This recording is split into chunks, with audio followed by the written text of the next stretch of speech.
नमस्कार दोस्तों, शिव राधे। मित्रों, अगर आप शिवरात्रि का व्रत रखना चाहते हैं या शिवरात्रि के महत्व और पूजन की विधि जानना चाहते हैं तो यह वीडियो आपके लिए बहुत खास होने वाली है। सबसे पहले भगवान शिव का यह व्रत जो है, पंचांग की अगर माने तो पंचांग में लिखा है कि इससे बड़ा कोई व्रत नहीं होता है। और जो धरती पर हो और वो भगवान शिव की लिंग रूप में पूजा न करे, समझिए उसने अपने मोक्ष के दरवाजे बंद किए हैं, ऐसा पंचांग बोलता है। सन 2025 में अगर शिवरात्रि की बात की जाए तो 26 तारीख को निर्विवाद रूप से माना गया है। 26 तारीख को दिन बुधवार रहेगा और त्रयोदशी तिथि जो 9:19 तक सुबह पाई जाएगी। यह जो डाटा है यह बनारस के ऋषिकेश पंचांग का है और ऋषिकेश पंचांग का कहना है कि 9:19 के बाद भद्रा भी प्रारंभ हो जाएगा।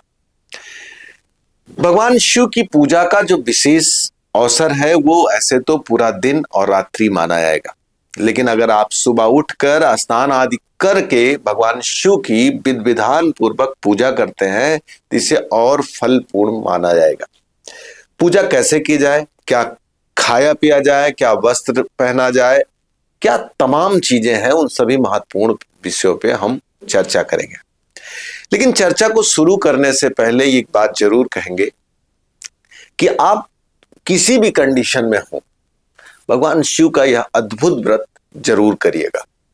यह व्रत आपके सभी मनोकामना को पूर्ण करता है। कहा जाता है यह व्रतों में सबसे अद्भुत और फलदायी व्रत माना जाता है। तो सुबह जब आप उठते हैं, स्नान आदि करके नित्य क्रिया वगैरह सब संपन्न करने के बाद, सूर्य को जल देने के बाद भगवान शिव का विधि विधान पूर्वक अभिषेक करें। अभिषेक किससे होना चाहिए? दूध से, दही से, शहद से, और इसके अलावा जैसे घी है, चीनी, मीठा पानी है, तमाम ऐसी चीजें। भगवान शिव तो किसी भी चीज से प्रसन्न हो जाते हैं, उनको जल और अभिषेक उनका सबसे फलदायी होता है। इसके अलावा धतूर, मदार और गन्ने के रस से वो तमाम चीजें भगवान शिव पर चढ़ाई जाती हैं, जिसमें काला तिल है, जौ है, अनाज है, सब भगवान शिव को समर्पित करना चाहिए। जो भी चीजें आपके पास हो वो सभी चीजें भगवान शिव को समर्पित करें। और इस दिन का विशेष महत्व यह है, लोगों के द्वारा कहा जाता है कि शक्ति उस दिन भगवान शिव को प्राप्त हुई थी और कुछ शास्त्रों का मानना है कि उस दिन पहली बार भगवान शिव लिंग रूप में आए थे, जिससे उनकी पूजा की जाती है। और इस दिन अगर आप पूजा करते हैं, अभिषेक करते हैं, तो भगवान शिव की विशेष कृपा आप पर बरसती है। दिन में ही नहीं, अगर पूरी रात्रि आप भगवान शिव के लिए जागरण करते हैं और भगवान शिव की पूजा करते हैं तो यह बड़ा लाभकारी होगा। हमने तो सबसे पहले आपको बताया कि पूजन किन चीजों से किया जाए और कैसे किया जाए। अगर पाठ के संबंध में बात की जाए, किन चीजों का पाठ किया जाए तो सबसे ज्यादा अच्छा होगा। इस दिन आप महामृत्युंजय मंत्र का जाप कर सकते हैं, ओम नमः शिवाय का जाप कर सकते हैं।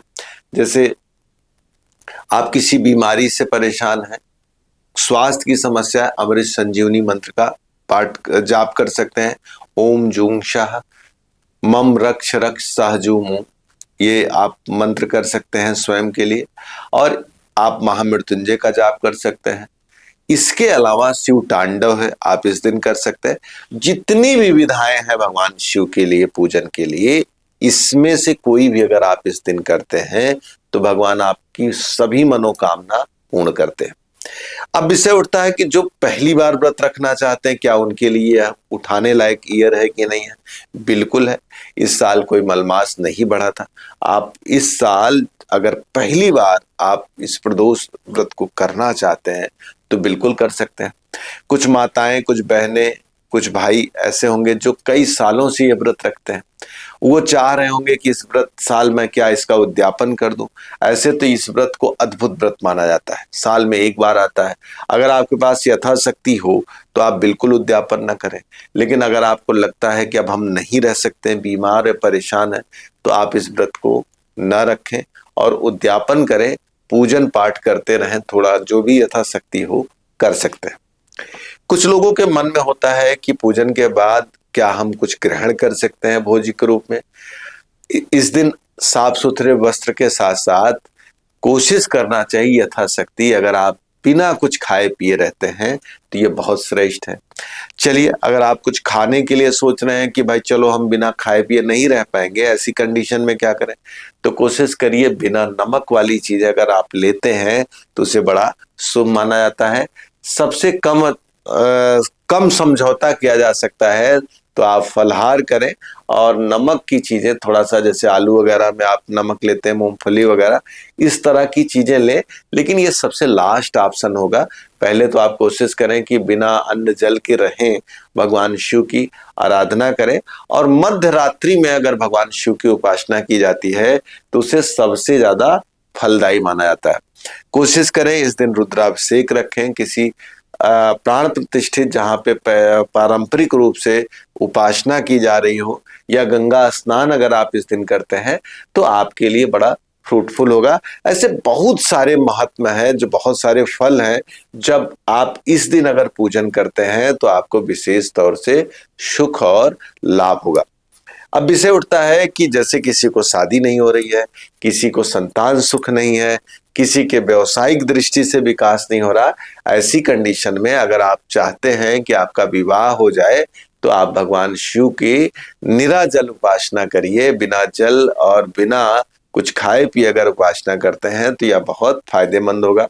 वहीं पर आप चाहते हैं कि सुख समृद्धि आए, भगवान शिव की दूध से अभिषेक करें तो इसे बहुत अच्छा माना जाएगा।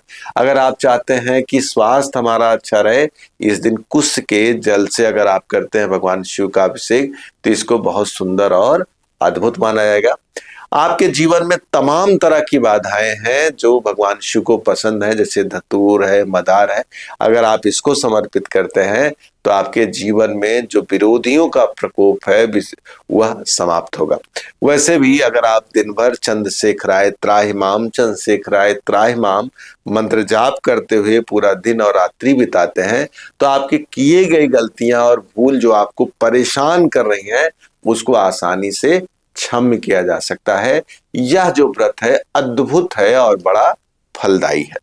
तो मित्रों, हमने उन लोगों की बात की जो पहली बार रख रहे हैं, जो उद्यापन करना चाहते हैं, व्रत कैसे रखा जाए, पूजन कैसे किया जाए, रात्रि के पूजन का विशेष महत्व है, इन सभी महत्वपूर्ण विषयों पे हमने चर्चा की इस वीडियो में। अगर आपको वीडियो पसंद आई हो तो लाइक करें, सब्सक्राइब करें और शेयर करना बिल्कुल ना भूलें।